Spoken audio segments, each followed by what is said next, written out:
بختیار کاکی رحمہ اللہ وقت کے بڑے ولی گزرے ہیں، لیکن یہ وقت کے ولی کیسے بنے؟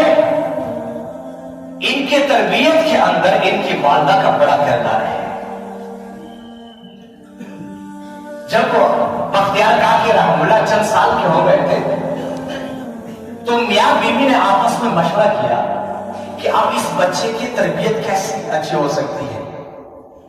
تو بیوی نے کہا کہ بھائی اس کی اچھی تربیت میں کر سکتی ہوں۔ اچھا، بہت اچھا، آپ تربیت کریں۔ آخری دن سے اس بچے کو ایک مدرسے کے اندر داخل کروا دیا۔ وہ بچہ مدرسے جاتا ہے اور پھر گھر آتا ہے۔ اب ان کی والدہ نے سب سے پہلے اس بچے کے دل کے اندر اللہ پاک کی محبت کو بیٹھانا شروع کر دیا۔ بھئی آپ کو رزق اللہ دیتا ہے، یہ گھر کا انتظام اللہ نے فرمایا ہے، دین اللہ لاتا ہے، رات اللہ لاتا ہے، یہ ساری چیزیں ان کے دل کے اندر بیٹھا دی اور پھر اللہ پاک کی محبت کو ان کے دل کے اندر بھرنا شروع کر دیا۔ بچہ مدرسے جاتا ہے، واپس آتا ہے تو اس کی ماں اسے کہتی ہے کہ بچہ دیکھیے، آپ کو یہ بات میں نے سمجھائی ہے کہ رزق اللہ دیتا ہے۔ اب اللہ جب رزق دیتا ہے تو اللہ پاک سے رزق لینے کے اپنے طریقے ہوتے ہیں۔ اچھا، کیا طریقہ ہے اللہ پاک سے رزق لینے کا؟ اب بیٹا طریقہ یہ ہے کہ آپ وضو کرے اور پھر مصلی میں جائے اور 2 رکعت نماز پڑھے اور پھر آنکھیں بند کر کے اللہ پاک سے مانگنا شروع کر دے کہ اللہ، میں اب مدرسے سے آیا ہوں اور تھکا ہوا ہوں، میں نے یہ 2 رکعت نماز پڑھی، اللہ میرے لیے رزق کا انتظام کر دے۔ تو بچہ روزانہ اسی طریقے سے ان کی والدہ کھانا بناتی اور جا کر کے کمرے میں ایک طرف رکھ دیتی تھی، اور پھر بچہ 2 رکعت نماز پڑھ کے جب فارغ ہوتا تو اماں کہتی کہ بیٹا جائے آپ کمرے میں تلاش کریں، اللہ پاک نے آپ کے لیے رزق کا بندوبست کر لیا ہوگا۔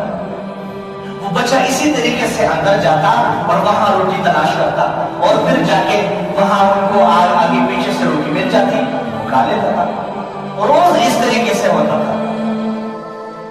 ایک دفعہ ایسا ہوا کہ ان کی والدہ کو کسی ضروری میٹنگ میں جانا ہوا۔ جب وہ اس میٹنگ کو اٹینڈ کرنے کے لیے چلی گئی، اب وہاں سے آتے آتے ان کو دیر ہو گئی۔ اب وہ پریشان ہو گئی، یا اللہ، جس بچے کی تربیت کرتے کرتے آج اتنا عرصہ ہو گیا ہے، اللہ ان کے دل میں آپ کی محبت پیدا دی ہے، آج میں لیٹ ہو گئی ہوں، وہ اپنے اسکول مدرسے سے آ کر کے اللہ اگر ان کو کھانا نہ ملا تو اس کا تو یہ یقین ٹوٹ جائے گا۔ اب وہ زاروں قطار رو رہی ہے اور بھاگ رہی اور دوڑ رہی گھر کے طرف بڑھ رہی۔ کافی دیر گزر گئی، جس وقت وہ گھر کے اندر داخل ہوئی، دیکھا بچے کو کہ بچہ اپنے چارپائی کے اوپر لیٹا ہوا ہے اور سو رہا ہے۔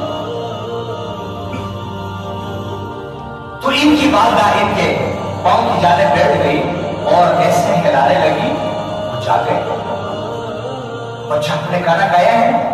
جی اماں میں نے کھانا کھایا ہے، اور فوراً اٹھ کے بیٹھ گئے۔ اچھا، کیسے کھایا؟ کہاں سے ملا آپ کو؟ اماں میں نے کھانا کھایا، لیکن آج جو میں نے کھانا کھایا ہے اس کھانے کے اندر اتنا ذائقہ تھا کہ ابھی بھی میں اپنے منہ کے اندر اس ذائقے کو محسوس کر رہا ہوں۔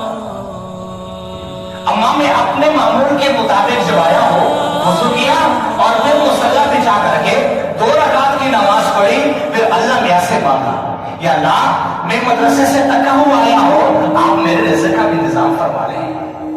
تو جس وقت میں مصلی کے اوپر بیٹھ گیا اور دعا مانگنا شروع ہو گیا، آنکھیں بند ہے، اماں جس وقت میں نے آنکھیں کھولی تو میرے مصلی کے آگے ایک خوشبودار اور ذائقہ دار کھانا پڑا ہوا تھا۔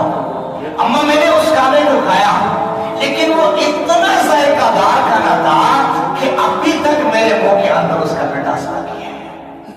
اللہ اکبر کر میرا ماں اس طور پر اپنی اولاد کی تربیت کرتی تھی۔